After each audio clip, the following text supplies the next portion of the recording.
기도드리옵나이다. 아멘. 할렐루야. 그렇습니다. 주님이 부활하셔서 오늘도 말씀으로 성령으로 우리를 만나주시고 축복하실 줄로 믿습니다. 할렐루야.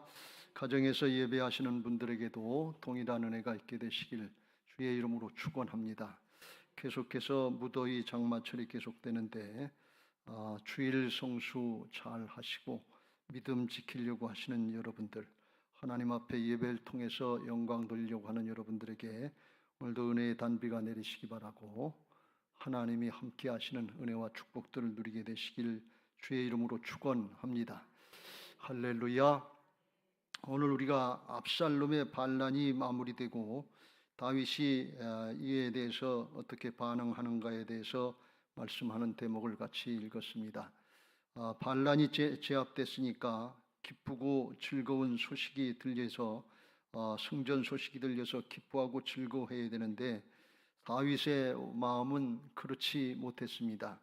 왜 그런가 하면 아들이 죽었고, 아들이 죽는데 그냥 죽은 것이 아니라 반역을 하다가 반역죄로 죽었고, 그것도 또 반역한 이유 중에 하나가 자기가 잘못한 죄악에 근원된 모습이 있지 않나 하는 그런 죄책감이 다윗에게 있었기 때문에 그래서 더 마음이 안타까웠을 것입니다.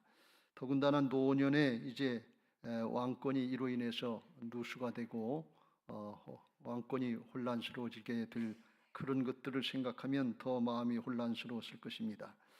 부모와 자식 간의 관계는 가장 가까운 관계고 믿고 신뢰할 수 있는 관계고 모든 걸 다 물려주는 그런 관계입니다.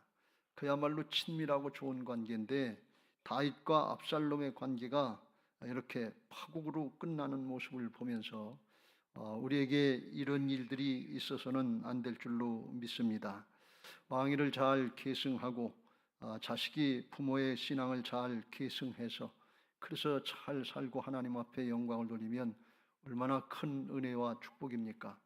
그런데 이게 우리의 가정에서도 이렇지 못한 일들이 종종 있어서 오늘 그 문제를 같이 좀 살펴보려고 합니다. 우리의 가정, 여러분의 가정은 어떻습니까? 부모 자식 간에 친밀하고 대화도 잘 되고 관계도 좋고 그렇습니까? 아니면 긴장과 갈등이 끊이지 않습니까? 그 관계가 잘 되고 있는지 아닌지는 두 가지 문제를 좀 얘기해 보면 분명하게 드러나요. 하나는 정치 얘기, 선거 얘기해 보면 부모하고 자식하고 잘 맞는지 안 맞는지 대본에 드러나고, 또 하나는 오늘 말씀처럼 신앙의 얘기를 해보면 이게 맞는지 안 맞는지 금세 드러나요.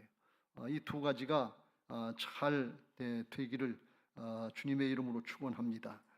정말 부모 자식 간의 마음이 신앙으로 하나가 되고 주님이 중심이 되면 이스라엘 백성들에겐 세대 차이가 없다고 그랬는데 우리에게도 가정에서 그런 모습도 있게 되시길 주의 이름으로 축원합니다. 다윗 왕이 압살롬이 죽었다는 소식을 듣고서 대성통곡을 합니다. 33절에 내 아들 압살롬아, 내 아들 압살롬아, 차라리 내가 너를 대신하여 죽었다면 압살롬 내 아들아 하면서 통곡을 합니다. 19장 4절에 보면 아마 큰 소리로 울었던 것 같아요. 그의 얼굴을 가리고 큰 소리로 부르되 내 아들 압살롬아 내 아들아 하면서 통곡을 하니까 승리를 하고 돌아오는 군사들이 민망한 거예요. 그래서 아무 소리도 못하고 조용히 슬픈 모습으로 돌아왔다 그랬습니다. 그러면 다윗이 왜 이렇게 통곡을 했을까요? 아들이 죽었으니까 그랬을까요? 그런데 그 아들 반역자 아닙니까? 그 전쟁에서 이스라엘 백성들이 성경에 보면 2만 명이나 죽었다고 그랬습니다. 2만 명이나 백성들이 죽었는데 자기 아들 죽었다고 자기 아들 때문에 이렇게 통곡하면서 승전하고 돌아오는 군사들을 맞이하지 못하고 왕의 본분을 잃어버리고 채통을 잃어버린 모습을 다윗에게서 볼 수 있습니다. 다윗이 그 정도로다가 영적인 분별력이 흐려졌을까요? 오늘 우리가 이걸 좀 곰곰이 생각해 볼 필요가 있습니다. 아마 일반적인 모습이라면 자기 아들이라도 반역자니까 죽었다는 소식을 들으면 그래 그럼 됐네, 죽어 마땅하지, 반역했으면 죽지 뭐. 그리고서 슬쩍 지나갔어야 될 일이에요. 그리고 나중에 골방에 가서 혼자 슬퍼하고 혼자 근심을 하더라도 거기서는 그런 표정을 지으면 안 되는데 백성들 앞에서 군사들 앞에서 대성통곡을 하면서 정신을 못 차리고 있단 말이지. 이게 아들이 죽었다고 하는 그 사실 때문에만 그랬을까요? 아들이 반역을 하고 노년에 이런 일이 일어나니까 다윗 왕이 그만 정신이 혼미해져서 그랬을까요? 오늘 그런 모습에 대해서 오늘 33절에 다윗이 그랬어요. 내가 너를 대신하여 죽었다면, 이거는 자기의 죄값을 고백하는 의미도 있지만 대속의 의미로다가 그렇게 할 수 있으면 좋겠다고, 그렇게 했으면 좋았을 뻔했다 하는 자기의 어떤 변화된 모습을 말씀하고 있는 것입니다. 이것은 아버지의 사랑, 하나님의 온전한 사랑이 다윗의 마음속에 이 난리를 통해서 회복되었다는 것을 말씀하고 있는 것입니다. 이건 어려운 표현입니다만 복음적인 사랑이 그 다윗의 마음속에 회복돼서 예수님이 십자가에서 우리의 죄를 대신해서 대속의 죽음을 죽으셨던 그 심정이 다윗의 마음속에 들어갔다, 회복됐다 하는 것을 말씀하는 것입니다. 복음에는 하나님의 온전한 사랑이 나타나는데, 복음에는 십자가 부활을 통해서 죄악에 대해서는 엄격하게 심판하시는 하나님의 공의의 사랑이 있고, 또 하나는 하나님의 앞에 공의의 심판을 받으면 죄값은 죽음이에요. 죽고 멸망하고 끝나는 것인데, 그런데 그렇게 하시지 않고 하나님의 아들을 대신 죽이셔서 십자가에 달리게 하셔서 구원받게 하시고 성령으로 거듭나게 하셔서 부활로 새 사람 되게 하셔서 회복시켜 주시고 새 사람을 만들어 주시는 것이 이게 복음의 사랑인 것을 믿으시기 바랍니다. 그래서 복음적인 사랑으로 온전히 회복되려고 하면 십자가도 있고 하나님의 공의도 있어야 되고, 또 하나는 하나님의 사랑으로 새 사람 만들어 주시는 그런 과정까지가 하나가 될 때 복음적인 사랑이요 하나님의 온전한 사랑인 줄로 믿습니다. 이게 돼야 되는 거예요. 로마서 5장 8절과 10절에 그걸 사도 바울을 통해서 우리에게 이렇게 말씀합니다. 우리가 아직 죄인 되었을 때 그리스도께서 우리를 위하여 죽으심으로 하나님께서 우리에 대한 자기의 사랑을 확증하셨느니라. 여기 죄인이라고 하는 것은 압살롬이 자기 아버지 왕권을 반역해서 지은 죄처럼 만왕의 왕 되신 하나님 앞에 하나님의 왕권, 하나님의 주권을 인정하지 않고 내가 주인 노릇하고 내가 임금 노릇, 왕 노릇한 그런 근원적인 죄를 이야기합니다. 그런 죄를 지은 우리를 위해서 아들을 대신 죽여주시고 죄값을 대신해서 새롭게 회개하고 새 사람 될 수 있는 기회를 주셨다는 것을 말씀하는 것입니다. 10절에 이걸 다시 이렇게 말씀합니다. 같이 읽겠습니다. 시작. 곧 우리가 원수 되었을 때 그의 아들의 죽으심으로 말미암아 하나님과 화목하게 되었은즉 화목하게 된 자로서는 더욱 그의 살아나심으로 말미암아 구원을 받을 것이니라. 할렐루야. 십자가를 통해서 죄를 대속해 주시고 대신해 주시고 그리고 부활을 통해서 다시 살아나게 하시는, 새 사람 되게 하시는 그 사랑의 역사가 하나가 된 것이 십자가 부활의 복음의 사랑인 것을 믿으시기 바랍니다. 이게 이루어질 때 하나님의 공의와 하나님의 사랑이 두 개가 하나가 될 때 온전한 사랑이 되는 것이고, 그 사랑이 될 때 온전한 믿음 생활, 온전한 생명의 축복을 누리게 되는 것을 믿으시기 바랍니다. 할렐루야. 그런데 다윗의 사랑은 지금까지는 사실 그렇지 못했다는 거예요. 자기는 하나님의 은혜와 사랑을 많이 받고 살면서 우리 부모들이 까딱 잘못하면 잘못하는 것 중에 하나가 뭔가 하면 자기 현재 수준을 자식들에게 그냥 대입시키는 거예요. 그래서 내가 지금 하고 있는 것을 자식들이 그냥 그대로 다 할 수 있게 할 수 있는 것처럼 이렇게 착각하고 그걸 요구하는 거예요. 이건 뭘 말씀하는가 하면 하나님의 공의의 잣대를, 심판의 잣대를 그냥 들이댄다 그런 말씀이. 그런데 아직 그걸 할 수 있는, 감당할 수 있는 모습이 안 돼서 따라오지 못하고 이제 죄를 짓고 그러면 판단하고 정지하고 하는 그런 모습을 대하는 것입니다. 다윗은 하나님 앞에 잘못을 깨달으면 회개하고 돌이키는 사람이었어요. 그러니까 아마 다윗이 모르긴 몰라도 자기가 그러니까 자식들도 지가 잘못했으면 지가 회개하고 돌이켜야지 왜 안 해? 그리고서 자식들을 갖다가 책망하고 못마땅하게 생각하는 이런 모습이 강했던 것 같아요. 하나님의 사랑으로 대신 짊어지고 대신 끌어안고 기도하고 그렇게 회복될 수 있도록 도와주고 사랑으로 돌봐주는 그걸 잘못했던 것 같아요. 이게 탁월한 사람들의 착각이고 잘못되는 경우가 많아요. 운동선수 시절에 잘 했던 사람이 명감독이 되는 거 하면 그렇게 못한다는 거예요. 자기들 하는 대로 다 못하는 거, 그거를 봐주고 이끌고 그걸 잘 못한다는 거예요. 제가 성경을 보면서 사무엘이 이해가 잘 안 됐다는 경우가 있어요. 왜 그런가 하면 사무엘은 탁월한 선지자인데 그 자식들은 그렇지 못했어요. 그건 왜 그랬을까? 성경에 왜 그런 걸 얘기하시나? 그런 말씀을 얘기하시나? 그런 생각이 들 때가 있었습니다. 사무엘하 8장에 사무엘이 늙음의 아들들이 이스라엘 사사를 삼으니 장자의 이름은 요엘이요 차자의 이름은 아비아라. 그들이 부엘세바에서 사사가 대를 이어서 사사가 되니라. 그런데 그 아들들의 모습은 어땠냐? 3절 시작. 그의 아들들이 자기 아버지의 행위를 따르지 아니하고 이익을 따라 뇌물을 받고 판결을 굽게 하니라. 아버지는 탁월해서 말씀대로 따르고 순종하고 하나님이 그 말씀이 하나도 땅에 떨어지지 않고 성취되도록 그렇게 훌륭한 선지자로 사사로 세워주셨는데 그 아들들은 그렇지 않았다는 거예요. 그 아들들은 그렇게 못 만들었다는 거예요. 이게 오늘날 우리 한국교회도 많이 있는 현실이에요. 부모가 목사고 장로고 권사고 신앙 잘하는 가정들에서 자식들이 못 따라오는 거예요.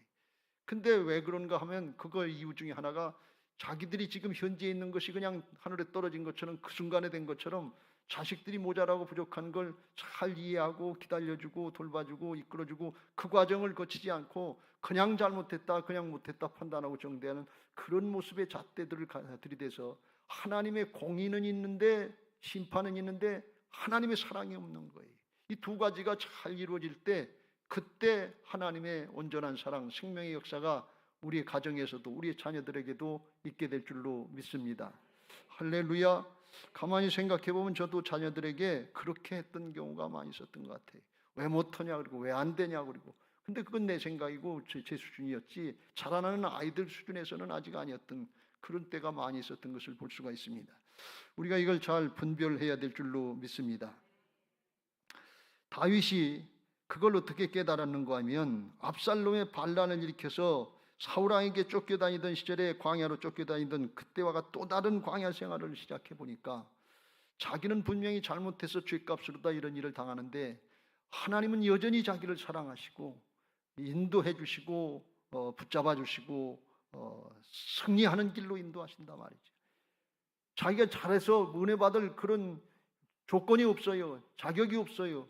근데 하나님 앞에 부족하고 모자라는 거 돌이키기만 하고 회개했다고 잘못했다고 하면 하나님은 또 붙잡아 주시고 또 인도해 주시고 자기 같은 사람을 통해서 왕권을 회복시켜 주고 하나님 나라의 역사를 이루시려고 하고 여전히 사랑해 주시는 그 하나님의 사랑, 그 하나님의 깊고 넓고 깊은 그런 사랑을 깨달으면서 자기는 그 사랑을 받고 있는데 자기는 자식들에게 압살롬에게 그렇게 못한 것을 깨닫게 된 거예요.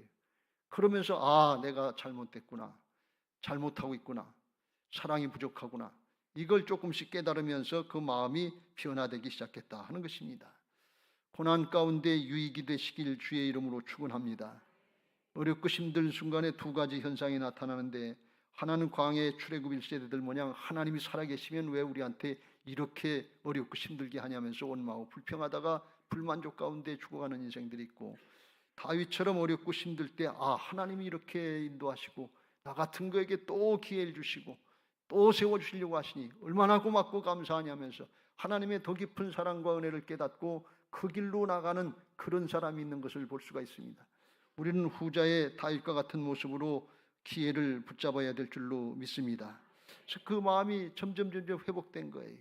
판단하고 정지하는 공의가 강했던 그 마음이 하나님의 사랑 쪽으로 기울기 시작한 거예요. 그래서 오늘 압살롬이 죽고 나서 통곡만 한 것이 아니라 싸움하러 나갈 때 그때부터 아들 압살롬을 좀 살려달라고 요압에게 아비새에게 군대 지휘관들 이때에게 너그럽게 좀 봐달라고 부탁하는 것을 볼 수가 있습니다. 이미 아버지의 온전한 사랑의 마음이 회복되기 시작했다는 거예요. 바뀌어지기 시작했다는 거예요.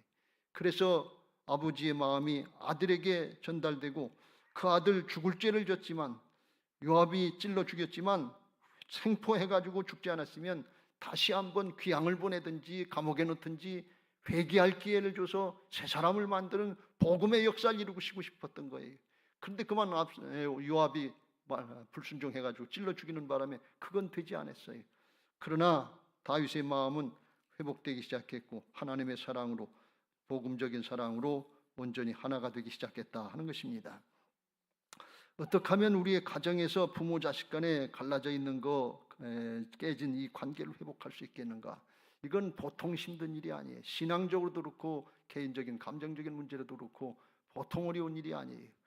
이거 하나님의 은혜로 다윗에게 허락하셨던 은혜가 우리 가정에게, 우리 심령들에게 오늘 있게 되시길 주의 이름으로 축원합니다.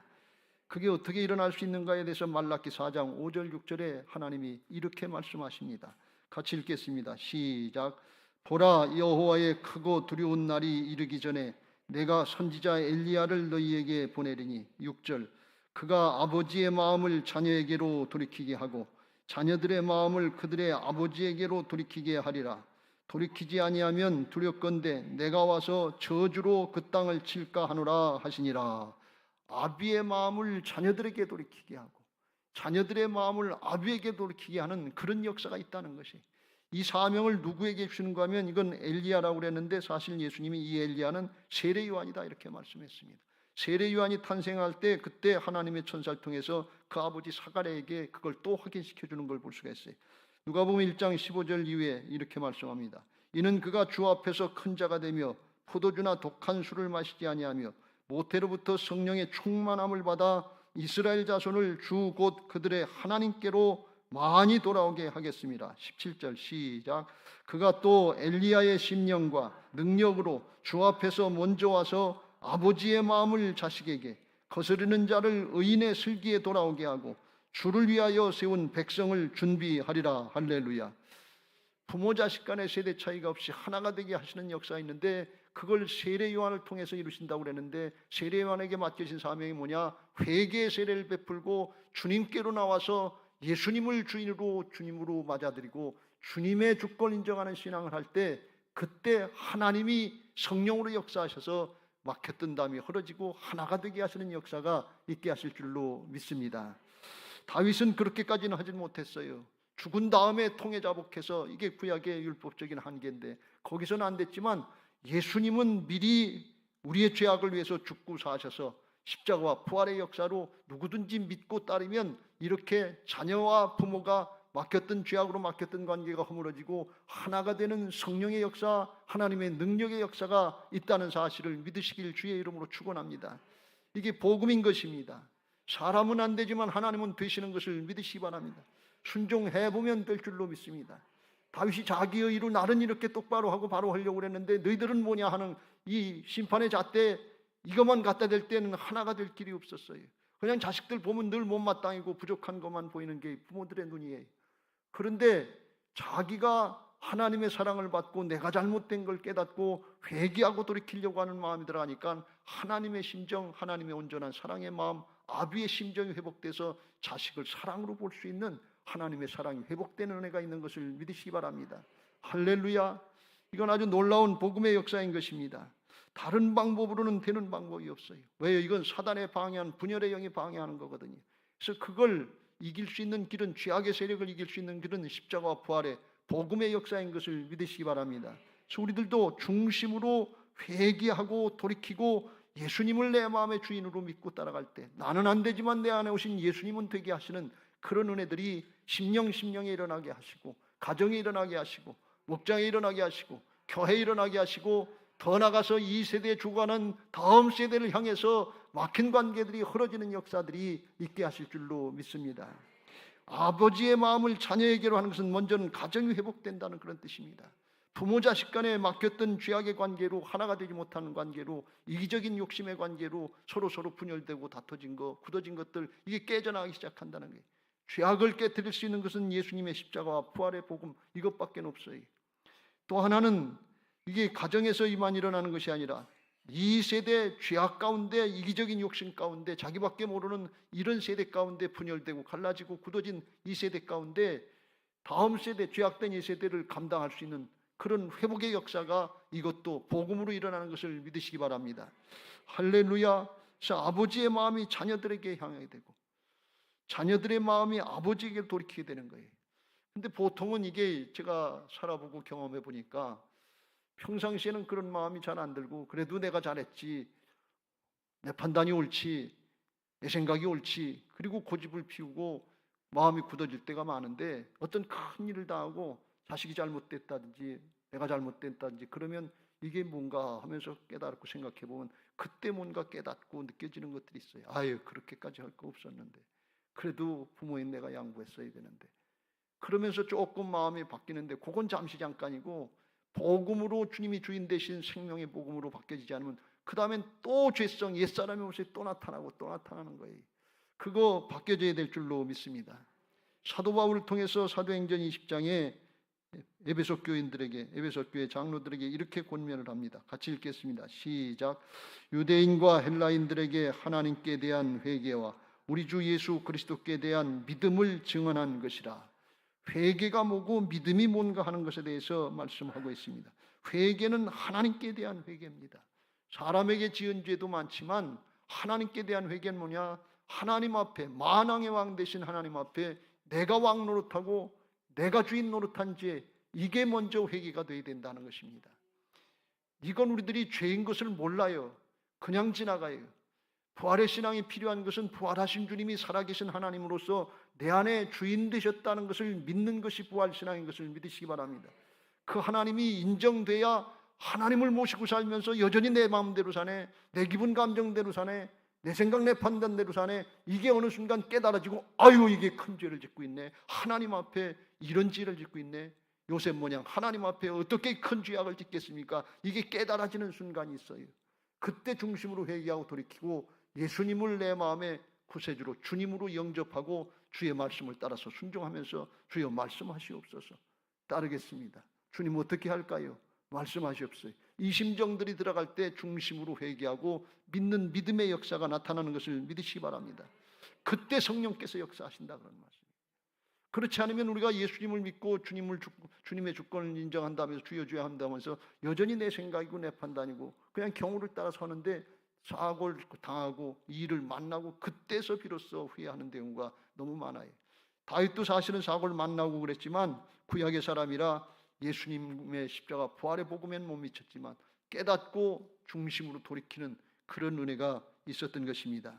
이런 은혜들이 각 가정마다 처소처소에서 있게 되시길 바라고, 특별히 이 다음 세대가 죽어가는, 영적으로 죽어가는 이 세대를 보면서, 단절돼가는 이 세대를 보면서 우리가 이를 위해서 다윗의 심정으로, 애통하는 심정으로 기도하고 사모해야 될 줄로 믿습니다. 오늘 본문을 통해서 하나님께서 우리에게 말씀하시려고 하는 것은 애통하는 자가 되라는 것입니다.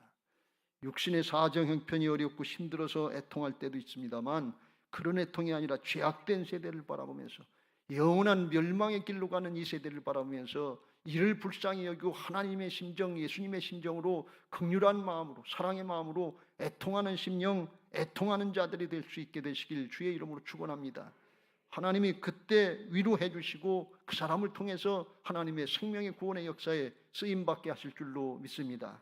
오늘 두 가지 모습을 볼 수 있는데, 하나는 애통하는 심령의 다윗의 모습을 볼 수 있고, 하나는 애통하지 않고 사랑 없는 똑똑한 것 같고 일처리 잘하는 것 같은 요압과 같은 모습을 우리가 볼 수 있습니다.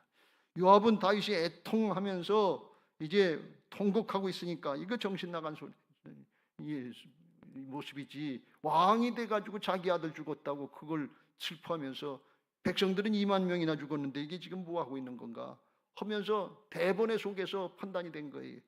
그래서 4절 5절에 이제 왕한테 들어가서 하는 얘기가 그런 얘기예요. 5절에 오늘 왕의 생명과 왕의 자녀의 생명과 처첩과 비빈들의 생명을 구원한 모든 부하들의 얼굴을 부끄럽게 하는 거 아닙니까? 지금 뭐 하고 계신 겁니까? 그런 얘기예요. 그러면서 왕께서 미워하는 자는 사랑, 미워하는 압살롬은 사랑하고 사랑하는 백성들, 군사들은 오늘 미워하는 것 같아서 오늘 지휘관들과 부하들을 멸시하심을 나타내는 거 아닙니까? 이 경우에 맞지 않지 않습니까? 그런 얘기예요. 오늘 내가 깨달으니 만일 왕이 압살롬은 살고 우리는 다 죽었다면 그래도 그걸 왕이 마땅하게 생각할 뻔했습니다. 다윗의 마음이 그 마음은 아니에요. 그것 때문에 그런 게 아니에요. 하나님의 사랑이 회복됐기 때문에 통곡한 거지 아들만을 위해서 슬퍼서 통곡한 건 아니다 말이죠. 근데 그 하나님의 사랑이 깨달아지고 모르는 요압은 이해가 안 되는 거예요. 이성으로 판단하는 거예요. 그래서 7절에 이렇게 또 얘기합니다. 이건 협박 같은 얘기인데 곧 일어나 나가 왕의 부하들의 마음을 위로하여 말씀하옵소서.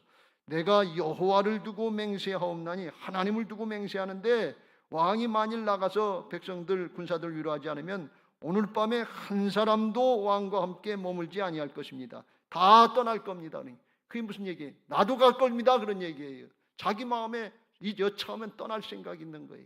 요압은 충성스러운 군사고 신하였지만 늘 다윗에게 반역하는 그런 마음이 있었던 사람이, 그러니까 자기도 떠날 거다 이런 심장이. 그리하면 그 화가 왕의 젊었을 때부터 지금까지 당하신 모든 화보다 더욱 심하리다 그랬어요. 근데 다 떠나는 게 아니고 다 같은 자기 같은 생각을 하고 있는 것이 아니고 그렇지 않은 사람도 있다고 하는 것을 요압은 잘 몰랐던 것입니다. 이때라고 하는 인물은 블레셋 사람이었지만 군 지휘관으로 쓰임받았지만 그는 전쟁통에 난리통에 일부러 찾아와서 왕께 충성을 다하겠다고 약속을 한 사람도 있어요. 왕이 어디에 계시든지 살든지 죽든지 종도 그곳에 있겠나이다 하면서 따라 나선 이런 사람도 있기 때문에 다 똑같은 건 아니에요. 다윗은 그런 부족한 모습이 있었고 죄악된 모습이 있었지만 하나님 앞에 깨닫고 회개하고 돌이키는 그런 모습을 통해서 하나님 앞에 인정받고 하나님 앞에 쓰임받게 된 것을 믿으시기 바랍니다.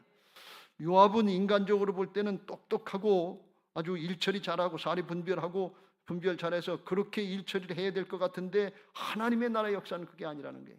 우리가 이걸 잘 분별해야 됩니다. 왜 그러냐? 거기엔 사랑이 없기 때문에 그래요. 공의는 있는 것 같은데 사랑은 없으면 하나님의 복음의 역사, 생명의 역사가 나타나지 않는다는 것입니다. 고린도전서 13장에 사랑이 없으면 어떤 결과가 나타나느냐 이걸 말씀합니다. 같이 읽겠습니다. 시작. 내가 내게 있는 모든 것으로 구제하고 또 내 몸을 불사르게 내줄지라도 사랑이 없으면 내게 아무 유익이 없느니라. 일처리는 당장 된 것 같은데 하나님의 사랑의 생명의 구원의 역사는 나타나지 않는다 그런 말씀입니다. 나중에 열왕기상 2장에 보면 결국 요압은 다윗 편에 서지 않고 반역하는 아도니아 편에 섰다가 솔로몬에 의해서 분하야 군대장관에 등해서 죽게 되는 것을 볼 수가 있습니다. 결국 그의 인생은 반역자로 끝나고 마는 것입니다. 하나님의 사랑을 붙잡고 애통하는 심령으로 나갈 수 있게 되시길 주의 이름으로 축원합니다. 나 하나 내 앞가림하고 당장 볼 때 현실이 중요한 것 같아서 그게 옳은 것 같지만 하나님의 사랑은 넓고 높고 깊어요. 사람이 생각하는 그 이상인 것이기 때문에 하나님의 뜻대로 따르려고 할 때 하나님의 역사가 있게 될 줄로 믿습니다. 다윗처럼 부족하지만 잘못한 것도 있지만 하나님의 은혜를 구하면서 가난한 심령으로 주님의 은혜가 아니면 아무것도 할 수 없습니다. 주여 나를 불쌍히 여겨 주옵소서. 자기 죄 때문에도 애통하고 우리의 자손들을 보면서 계승되고 연결되지 못하는 악한 모습을 보면서 애통해야 될 것이고 이 세대를 바라보면서 애통해야 될 줄로 믿습니다. 심령이 가난한 자에게 천국이 임한다고 그랬어요. 하나님의 통치가 임한다는 것입니다. 애통하는 자에게 복이 있나니 그들이 위로를 받는다. 하나님의 위로하심이 있어서 하나님이 함께 하시는 역사들에 쓰임받게 하실 줄로 믿습니다. 하나님이 다윗을 사용하셔서 하나님의 역사를 이루셨는데 사도행전 13장의 사도 바울을 통해서 이렇게 증거해 주고 계십니다. 그 후에 그들이 왕을 구하거늘 하나님이 베냐민 지파 사람 기스의 아들 사울을 40년간 주셨다가 폐하시고, 왜 그러냐? 끝까지 하나님의 말씀을 순종하지 않고 회개하지 않고 돌이키지 않으니까 폐하시고, 그 다음에 다윗을 왕으로 세우시고 증언하여 이르시되, 시작 읽겠습니다. 내가 이새의 아들 다윗을 만나니 내 마음에 맞는 사람이라 내 뜻을 다 이루리라 그랬습니다. 주님의 뜻에 합하다는 거예요. 주님의 뜻에 합하게만 다윗이 죄 안 짓고 잘못 안 한 것이 아니에요. 죄를 많이 짓고 잘못 많이 했지만 회개하고 돌이키면 또 하나님이 회복시켜 주시고 하나님의 은혜를 깨닫고 감사하면서 또 쓰임받고 또 쓰임받고, 그런데 하나님은 그 다윗을 내 마음에 합한 자르고 내 뜻을 다 이루게 하시겠다는 거예요. 다윗이 무슨 자격이나 조건이 있어서 다 뜻을 이루게 했다는 게 아니에요. 그 주님의 뜻을 다 이루는 게 뭔가 하면 하나님의 구원의 역사, 생명의 역사에 쓰임받게 하시겠다는 거예요. 그래서 23절에 이렇게 이루시는 걸 볼 수가 있어요. 시작. 하나님이 약속하신 대로 이 사람의 후손에서 이스라엘을 위하여 구주를 세우셨으니 곧 예수라. 그 후손 가운데 예수님을 탄생하게 하시고 이스라엘의 최고의 신앙의 명문 가문으로 세워주신 것을 믿으시기 바랍니다. 그 누구에게냐? 복음을 체험하고 복음적인 삶을 살려고 하는 그 사람들, 그 가정에 축복해 주신다 그런 말씀이. 인간적으로 똑똑하고 인간적으로 바로 해서 세상을 잘 살려고 하는, 자기를 의지하는 그런 사람을 통해서 이루시는 것이 아니고, 부족한 것 같은데, 모자라는 것 같은데, 핍박자 같은데, 회방자 같은데, 폭행자 같은데, 사울 같은 그런 사람도 바꿔주셔서 바울 사도로 만들어주시고 하나님의 역사에 쓰임받게 하시는 것을 믿으시기 바랍니다. 할렐루야. 그 은혜가 감사해서 감격해서 마지막엔 은혜에 감격해서 애통할 수 있는 복된 신앙들이 되시길 주의 이름으로 축원합니다. 할렐루야. 이제 말씀을 마무리하려고 합니다. 여러분, 부활신앙으로, 거듭난 부활신앙, 하나님의 주권을 인정하고 예수님의 생명으로 거듭난 부활신앙으로 애통하는 신앙 하시길 주의 이름으로 축원합니다. 눈물이 있는 신앙을 하시길 주의 이름으로 축원합니다. 세상의 사정 형편 조건이 어렵고 힘들어서도 우리가 애통하고 눈물 흘리지만, 비관할 수 있지만, 하나님의 나라의 역사, 영원한 생명의 역사, 영원한 지옥과 멸망의 역사를 보면서 애통할 수 있는 심령들이 있게 되시길 주의 이름으로 축원합니다. 사도 바울은 이 모습에 대해서 이렇게 애통하는 마음으로 빌립보 교인들을 권면했습니다. 빌립보 3장 18절 시작. 내가 여러 번 너희에게 말하였거니와 이제도 눈물을 흘리며 말하노니 여러 사람이 그리스도의 십자가의 원수로 행하느니라. 여러 사람들이 십자가의 원수로 행하는데 그 모습을 보고 사도 바울이 애통하는 심령으로 눈물을 흘리면서 말한다는 거예요. 근데 십자가의 원수로 행하는 사람들이 세상 사람들이 아니라 신앙 잘한다고 하는 빌립보 교회 사람들이 그렇더라 그런 말씀이. 근데 십자가의 원수로 행하는 모습이 어떤 모습이냐? 19절 시작. 그들의 마침은 멸망이요 그들의 신은 배요 그 영광은 그들의 부끄러움에 있고 땅의 일을 생각하는 자라. 그래서 육신의 만족, 자기 배, 이기적인 욕심, 땅의 것, 이걸 채우는 게 신앙의 목적인 줄 알고 사는 사람들이 십자가의 원수로 행하는 거다 그런 말씀이. 십자가 부활의 복음은 땅의 것에 있지 않고 하늘의 것에 있고 영원한 것에 있는 것을 믿으시기 바랍니다. 여기도 어렵고 힘들게 사시는 그런 신앙하시는 분들이 많은데 땅의 것에 있지 않습니다. 진심으로 하늘의 게, 영혼의 게, 영원한 것에 있다는 사실이 믿어지시기 바라고, 이게 생명이 되고 능력이 되는 신앙들 되시길 주의 이름으로 축원합니다. 그렇지 않으면 죄악되고 이기적인 이 세대에 믿음으로 이겨나갈 수 있는 방법이 없어요. 여러분, 예수님 믿는다고 단박에 부자 되는 거 아닙니다. 예수님 믿는다고 어떤 때는 아픈 몸이 즉시로 살아나는 경우도 있지만 그렇지 않은 경우가 더 많거든요. 잘못하고 속썩이는 자식들 안 돌아올 때가 많거든요. 그래서요, 세상만 보면은 실망되고 낭망되고 이게 신앙의 목적이 뭔지 헷갈릴 때가 많아요. 근데 영원한 걸 붙잡고 영원히 갚아주시는 하나님의 은혜를 믿을 때 이걸 세상의 걸 이겨나갈 수 있는 힘이 있는 것을 믿으시기 바랍니다. 진리는 영원 불변한 게 진리예요. 잠시 있다 없어지는 거, 잠시 있다 변화되는 거, 이걸 거짓이라고 그러는 거예요. 누굴 속여서 거짓이 아니에요. 진리는 영원 불변이 진리예요. 영원한 걸 붙잡고 나갈 때 그때 승리할 수 있는 거예요. 바울은 영원한 걸 붙잡으려고 세상의 거 뛰어나고 좋았던 것들 배설물과 같이 버리고 십자가의 복음을 붙잡고 변화받기를 사모했던 사람 아닙니까? 그게 깨달아지니까 자기가 배설물처럼 버렸던 거, 그걸 붙잡으려고 그게 신앙의 목적인 줄 알고 그걸 따라가는 사람들을 보니까 불쌍하더라 그런 얘기예요. 그래서 눈물을 흘리면서 애통하면서 기도했다는 것입니다. 우리의 시민권은 땅에 있지 않고 하늘에 있는 것을 믿으시기 바랍니다. 20절 시작. 그러나 우리의 시민권은 하늘에 있는지라 거기로부터 구원하는 자 곧 주 예수 그리스도를 기다리노니. 할렐루야.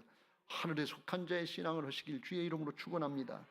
바울이 이렇게 애통하는 심령, 눈물이 있는 신앙을 했는데 그를 본받고 따라오려고 하는 믿음의 아들 디모데에게 그런 모습이 또 나타나는 걸 볼 수가 있어요.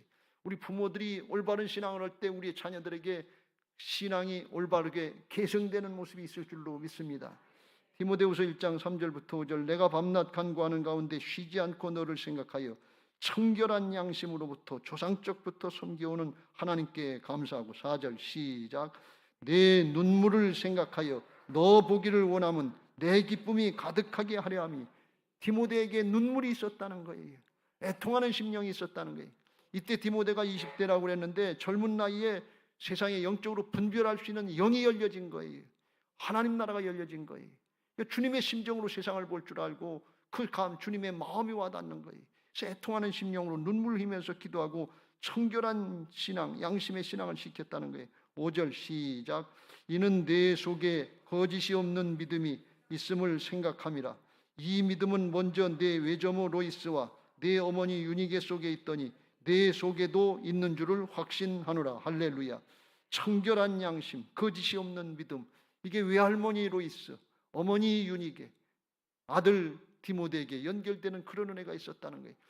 여러분, 제가 신앙하고 목회하면서 지나면 지나볼수록 이게 얼마나 큰 축복인지 몰라요. 이거 진짜 부러워하고 사모할 수 있는 신앙들 되시길 주의 이름으로 축원합니다.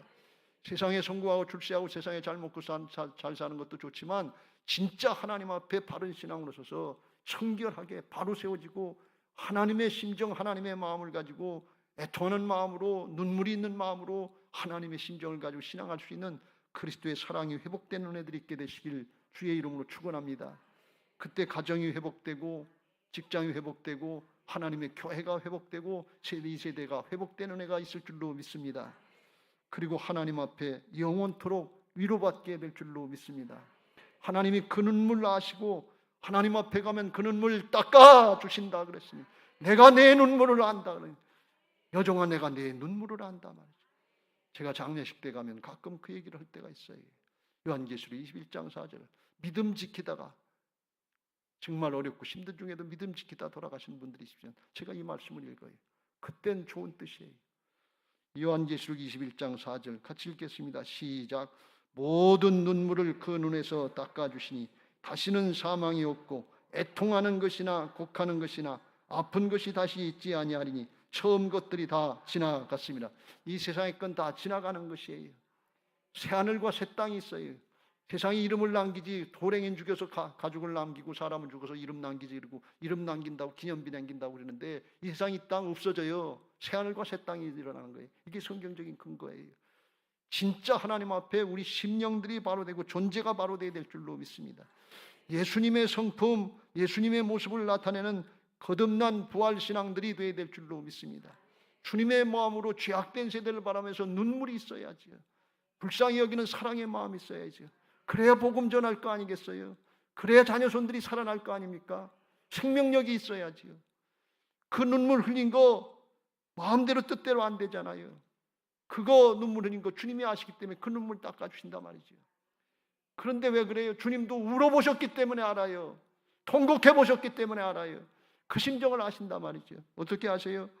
해보셨으니까 알지요. 해본 사람만 알아요. 이거는 맛을 봐야 맛을 아는 거예요. 마태복음 23장 37절 38절 시작. 예루살렘아 예루살렘아 선지자들을 죽이고 내게 파송된 자들을 돌로 치는 자여 암탉이 그 새끼를 날개 아래 모음같이 내가 네 자녀를 모으려 한 일이 몇 번이더냐. 그러나 너희가 원하지 아니하였도다. 38절 보라 너희 집이 황폐하며 버려진 바 되리라. 회개하고 돌이키지 않으면 황폐해서 버려지는데 그 모습을 보면서 주님이 아시니까 어떤 결과가 올지를 아시니까 예루살렘아 예루살렘아 하시면서 통곡하시면서 십자가 지기 전에 우셨다는 거예요. 암탉이 새끼 병아리들을 품으려고 애를 쓰는데 그 품으로 돌아오질 않는 거예요. 예수 믿으려고 하지 않는 거예요. 세상에 다인 줄 알고 그게 되면 된 존 줄 알고 속는 거지요. 그런데 하나님 나라가 있잖아요. 천국과 지옥 있는 거 이거 가설이 아니고 영적인 현재 실제인 것을 믿으시기 바랍니다. 결국은 영원한 것으로 판단되는 것을 믿으시기 바랍니다. 주님이 그것 때문에 통곡하시는 거예요. 여러분 우리가 짧은 인생 살면서 세상의 부귀영화 권세 이해관계 손해보는 거 이거 기분 감정 상하는 일 있으면 그때는 열내고 성질내고 싸우고 그러는데 진짜 하나님의 나라에서 죽느냐 사느냐는 생명의 역사 이 앞에는 눈물 흘리고 통곡하는 그런 모습들이 없잖아요. 바뀌어져야 될 줄로 믿습니다. 진짜 생명의 역사를 위해서 눈물 흘리고 애통하는 마음으로 기도하고 주여 나를 불쌍히 여겨주옵소서. 주여 우리의 자녀들을 불쌍히 여겨주옵소서.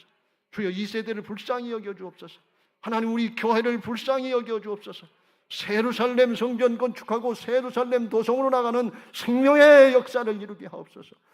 애끓는 심정으로 중보하면서 끌어안고 다윗의 심정으로 기도할 때 부족하지만 모자라지만 정말 부족한 거 모자란 거 맞지만 나를 통해서 하는 것이 아니라 주님이 우리를 통해서 이루시는 하나님의 역사들을 보게 하실 줄로 믿습니다.